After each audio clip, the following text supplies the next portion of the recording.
ሰላምን ጥዕናን ምን ተኻታተልቲ መደባት ማእከል ጎልጎል ስፖርት ንሎሚ ቀዳም 11 ጥቅምቲ ዘዳለናዮ ቀዳማይ ዙር ትሕዝቶ መደብና ዕለታዊ ፍጻሜታት ስፖርት እንሆ ምክትታልኩም ብኽብሪ ንዕድም።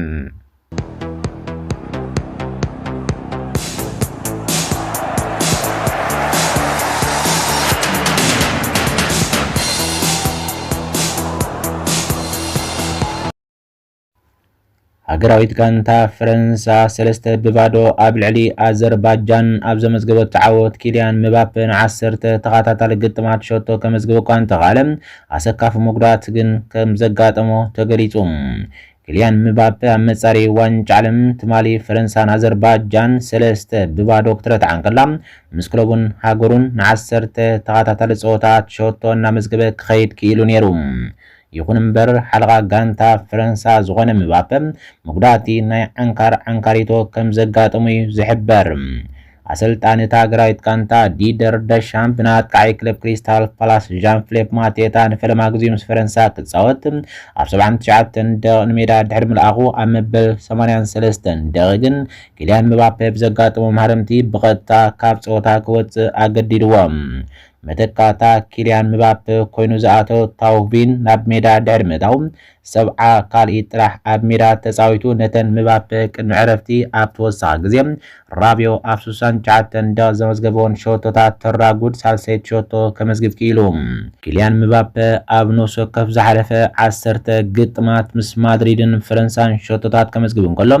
እዚ ጉዕዞ ኣብ ወርሒ መስከረም ኣንጻር ሃገራውያን ጋንታት ዩክሬንን ኣይስላንድን ሸቶታት ምስ መዝገበ ዝጀመረ እዩ።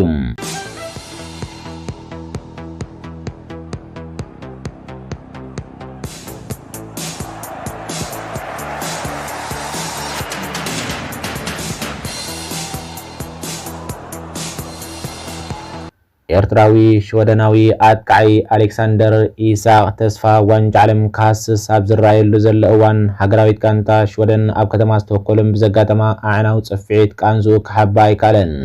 ኣብዚ ቀረባ እዋን ንደገፍቱ ብዛዕባ ብቕዓቱ ከይስከፉ መግለፂ ዝሃበ ኣጥቃዒ ክለብ ሊቨርፑል ኣሌክሳንደር ኢሳቅ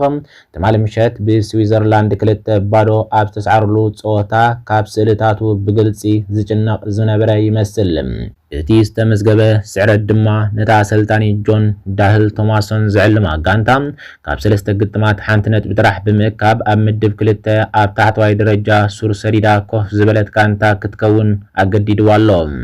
ብርክት ዝበሉ ዓበይቲ ተፃወቲ ዝተፈላለያ ክለባት ዓለም ብዓለም ለኻዊ ደረጃ ንሃገራቶም ተስፋ ክህቡ እንከለዉ እታ ነቶም ኣብዚ እዋን ዓብ ስም ዘለዎም ኣሌክሳንደር ኢሳቅን ኣጥቃዒ ኣርሰናል ቪክተር ጌኮሮስን ዘፍሬት ሽወደን ግን ኣይግደን። እቲ ኣብ ሜዳ ስትሮቨሪ ኣሬና ሽወደን ዝተኻየደ ግጥም ሃገራዊት ጋንታ ሽወደን ብኣጉ ቴምፖ ክትሕልፍ ፈቲና እኳ እንተነበረትም ስዊዘርላንድ ግን ኣብ ማእከል ሜዳ ብዝገበረቶ ፀቕጥን ርግኣትን ድሕሪ ካልኣይ ኢብረ ዓወታ መዝጊባ። እታ ዓዳሚት ዝነበረት ሃገራዊት ጋንታ ሽወደን ኣብ መስመር መጥቃዕታ ንዝተዋሃበቶ ዕድላት መብዛሕቱ ብመከላኸሊ ኣሃዱ ስዊዘርላንድ ብቐሊሉ ዝመክን ዝነበረ ነዋሕቲ ከዓሳስያ ትጥቀም ነይራ። ኣሌክሳንደር ኢሳቅ ኣብ መበል 30 ደቂቕ ነቲ ዝነበረ ጽምዋን ምስባር ብየማናይ እግሩ ዝገበሮ ሓያል ጻዕሪ ንልዳት ንእሽተይ ሓሊፋ ድሕሪ ምኻድ ንህዝቢ ስቶክሆልም ንሓፂር እዋን ናብ ዳንኬራ ሰዲድዎ እዩ። ብዘካዚ ድሕሪ 12 ደቓይቕ እውን ንሃገራዊት ጋንታ ሽወደን ዝበለፀት ዕድል ናይታ ለይቲ ዝፈጠረ ኣሌክሳንደር ኢሳቅ ንቪክተር ጌኮሮስ ዝሃቦ ኩዕሶ እታ ኣጥቃዒ ኣርሰናል ንልዳት ብኢንቺ ሓዲጋ ዝወፀት ትፅቢታዊት ፈተነ ካይዱ ግን ክሰምር ኣይከኣለን። እዚ ጥራሕ ዘይኮነ ኣሌክሳንደር ኢሳቅ ንተፃዋታይ ክለብ ቶተንሃም ቨርግቫል ዝሰርሓሉ ዝዓበየት ዕድል እቲ ተፃዋታይ ግን ነቲ ሓላዊ ልዳት ጥራሕ ዝነበሮ ልዳት ኩዕሶ ከምብረሉ ይከኣለን። ኣሌክሳንደር ኢሳቅ ኩሉ ዝከኣሉ ሂቡ ነይሩ ግን ኣብ መወዳእታ ኣብ ሜድኦም ብሸቶታት ዣካን ማዘምቢን 2-0 ተረቲዖም ኣብ መወዳእታ ተርታ ይርከቡ።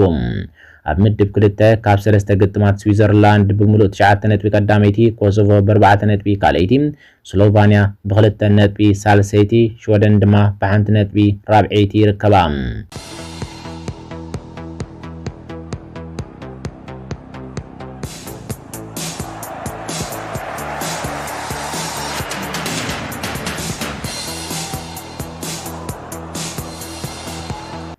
እንግሊዛዊት ክለብ ማንቸስተር ዩናይትድ ንቪክተር ጌኮረስ ንምስጋር ናብ ክለቡ ነበር ስፖርቲንግ ሊዝበን ገዚፍ ገንዘብ አቅሪባ ከም ዝነበረት ወኪሉ ተዛሪቡ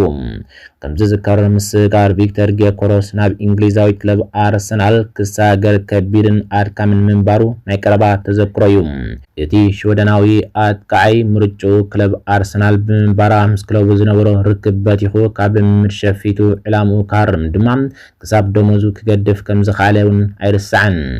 ኣብቲ ጽንጽዋይ ዝመልኦ መስርሕ ምስጋር ናይ ዝተጻዋታይ ማንቸስተር ዩናይትድ ንቪክተር ጌኮረስ ምስ አሰልጣኒ ነበር አሞሪም ኣብ መሳርዓ ክትሕውሶ መደብ ኣውፅያ ክሳብ ጨረታ ኣቕሪባ ኒራያ ወኪል ቪክተር ጌኮረስ ብዛዕባ ዝተጻዋታይ ናብ አርሰናል ብኸመይ ከም ዝተጸምበረን መስርሕ ምስጋሩ ከመይ ነይሩ ንዝብል መልሲ ሂቡሎም ስፖርቲንግ ሊዝበን ንሕና ከይፈለጥና ምስ ማንቸስተር ዩናይትድ ኣብ ስምምዕ በፂሓ ኒራ ዝበለት ወኪል ማንቸስተር ዩናይትድ ነዚ ምስጋር ብዙሕ ገንዘብ ኣቕሪባ ኒራ ስለዚ ድማ እዩ እቲ ምስጋር ኣጸጋሚ ኮይኑ ነይሩ ኢሉ ብዜካዚ እቲ ወኪል ወሲኹ ምናልባት ሁጎ ቪየና ዳይሬክተር ስፖርቲንግ ሊዝበን ነበር ናይ ሕጂ ዳይሬክተር ስፖርት ማንቸስተር ሲቲ ኣብኡ እንተዝህሉ ነይሩ ምስጋር ቪክተር ጌኮረስ ናብ አርሰናል ኣብ ውሽጢ ሰዓታት ምስ ተፈጸመ ነይሩ ክብል አረጋጊጹ እዚ ጥራሕ ዘይኮነ ስፖርቲንግ ሊዝበን ንስፓኛዊት ክለብ ሪያል ማድሪድ ንዝተጻዋታይ ክተፈርሞ ሓቲታ ኒራ እቲ ተጻዋታይ ግን ካብ ቀዳማይ መዓልቲ ጀሚሩ ንእንግሊዛዊት ክለብ አርሰናል ጥራሕ እዩ ዝደሊ ነይሩ ብምባል ኣብሪሁ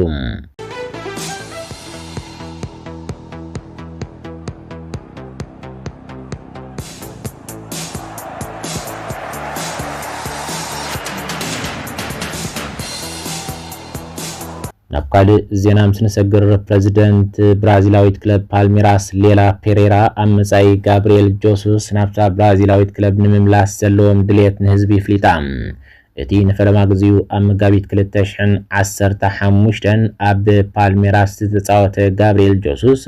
ኣብ 67 ግጥማት እቲ ሊግ 21 ሾቶታት ድሕሪ ምምዝጋብ ኣብ ነሐሴ 2016 ድማ ብ27 ሚልዮን ፓውንድ ናብ ማንቸስተር ሲቲ ምስጋሩ ይዝከር እዚ ይኹን እምበር ድሕሪ 6 ዓመታት 4 ዋናጩ ፕሪሚየር ሊግ ማንቸስተር ሲቲ ዝተዓወተ ጆሱስ ብ45 ሚልዮን ፓውንድ ናብ አርሰናል ተሳጊሩ እኳ እንተነበረ ኣብ ሰሜን ለንደን ግን ብመስበርትን ምጉዳል ብቕዓትን ከም ትፅቢት ብዙሓት ኣይከደን ጆሱስ ካብ ወርሒ ጥሪ ጀሚሩ ብሰንኪ ኣብ ብርኩ ዘጋጠሞ ከቢድ ማህረምቲ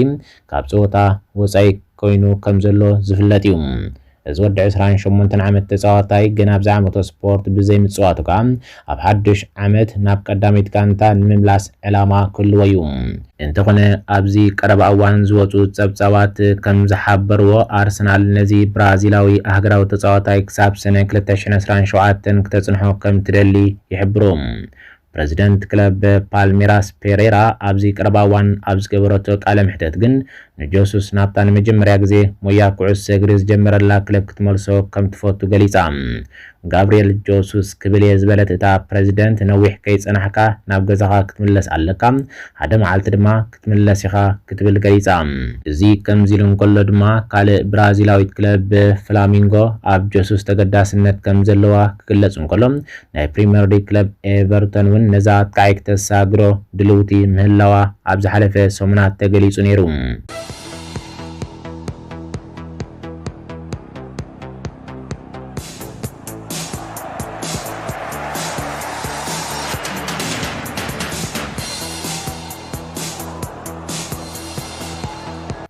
ፖርቹጋላዊ አካፋፋሪ ክለብ ማንቸስተር ዩናይትድ ብሩኖ ፈርናንዴሽ ኣብ ዩናይትድ ሕጉስ ምዃኑ ገሊጹ እቲ ፖርቹጋላዊ ተጻዋታይ ነታ አንጻር አየርላንድ ዝካየድ ናይ ምጻሪ ዋንጫ ዓለም ፀወታ ምድላዋት ኣብ ዝገብረሉ ዘሎ እዋን ኣብ ዩናይትድ ጽቡቕ ከም ዘሎ ኣነጺሩ ዝሓለፈ ክራማት ካብ ከም በዓል አልሂላልን አልኢታድን ዝቀረበሉ ዕድመ ድሕሪ ምንጻግ ድሕሪ ዋንጫ ዓለም ኣሜሪካ ካልእ ጨረታታት ክቀርበሉ ከም ዝኽእል ድማ ግምት ኣሎ እቲ ወድ 31 ዓመት ሓለቓ ጋንታ ዩናይትድ ዝኾነ ተጻዋታይ ኣብ መጻኢኡ ኣመልኪቱ እዚ ክትሓስቦ ዘይከኣል ተርእዮ እዩ ምክንያቱ ምሳይ ዝተዘተየሉ ነገር ስለ ዘይኮነ ኢሉ እዚ ሓቂ ድዩ ኣይኮነን ዝብል ሓሳብ የብለይን ሎሚ ዘለኽዎ ከስተማቕሮ ደስ ይብለኒ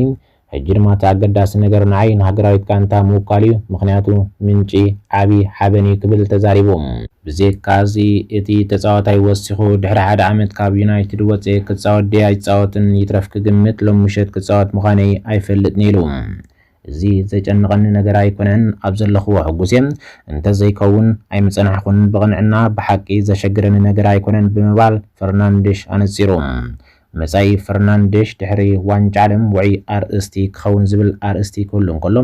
ፖርቹጋል ንመጀመርያ ግዜ ክትዕወተሉ ኣብ ትጽበየሉ ዘላ እዋን ንባዕሉ ናይ መወዳእታ ውድድር ክኸውን ከም ዝኽእል ይሕብር ፈርናንዴሽ ዋንጫ ዓለም ንዓና ጥራሕ ዘይኮነን ንኩሎም ፖርቹጋላውያን ኣብ ሕልሚ ክብል ወሲኹ ገሊጹ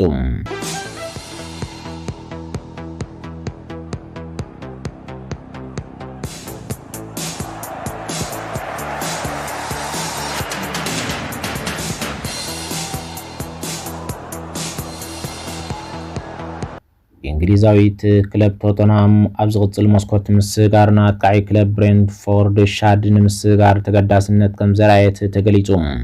እዛ ጋንታ ኣብዚ ክራማት ንራንዳል ኮሎማኒ መሐመድ ቅዱስን ዛቪ ሲሞንስን ብምፍራም ንማቲስ ቴል ድማ ካብ ባየር ሙኒኽ እቲ ብልቓሕ ዝነበረ ውዕሉ ቋሚ ብምቕያር ንመሳርዕ መጥቃዕታ ኣደልዲላታ እያ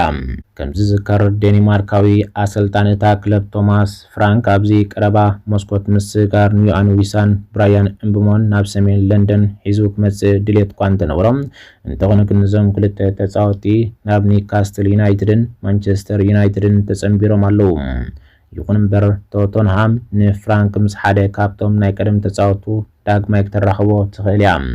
ከም መግለጺ ጋዜጠኛ ፍሎሪያን ፕሎተንበርግ እንተደኣ ኮይኑ ቶተንሃም ንጀርመናዊ ናይ ክንፊ ተጻዋታይ ኬቨን ሻድ ትከታተሎ ከም ዘላ ይገልጽ እቲ ወዲ 23 ዓመት ተጻዋታይ ኣብ 2023 ካብ ጀርመናዊት ክለብ ፍራይበርግ ብልቓሕ ናብ ብሬንትፎርድ ድሕሪ ምምጹ ኣብ ዝቐጸለ ክራማት ግን ብቋሚ መንገዲ ብ21.8 ሚልዮን ፓውንድ ተጸንቢሩ ሻዳ መጀመርያ በከም በዓል ዊሳ እምብሞ ኢቫንቶኒ ቦታ ሲኑ ከያክል ኣብ 2023-24 ድማ ብኸቢድ ማህረምቲ ካብ ሜዳ ርሒቑ ነይሩ እዩ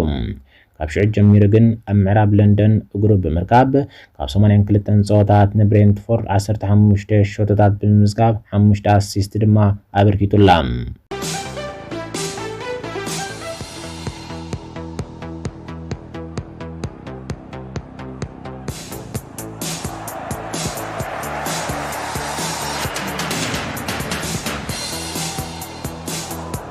ኣብ መወዳእታ ኣሰልጣኒ ፈረንሳዊት ክለብ ሞናኮ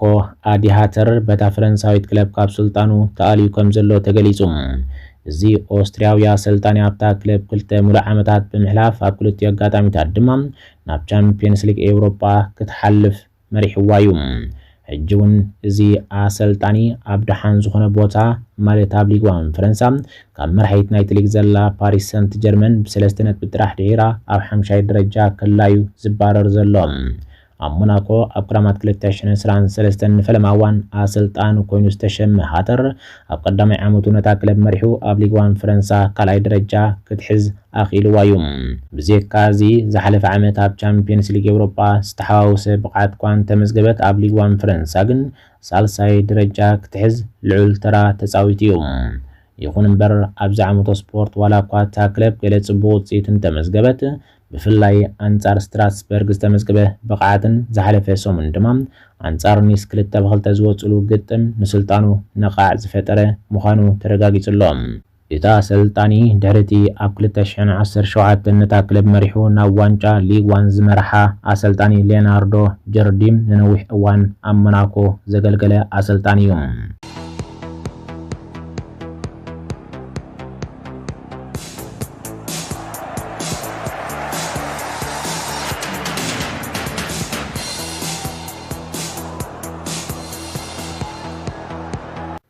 ዝኸበርኩም ተኸታተልቲ መደባት ማዕከል ጎልጎል ስፖርት ንሕጂ ዝበልናዮ መደብ ነዚ መስል ነይሩ። ስለምክትታልኩም ኣዚና እናመስገንና ኣብ ቀጻሊ መደብ ካልእ ትሕዝቶ ክሳብ ንራኸብ ሰናይ ይኹንልና።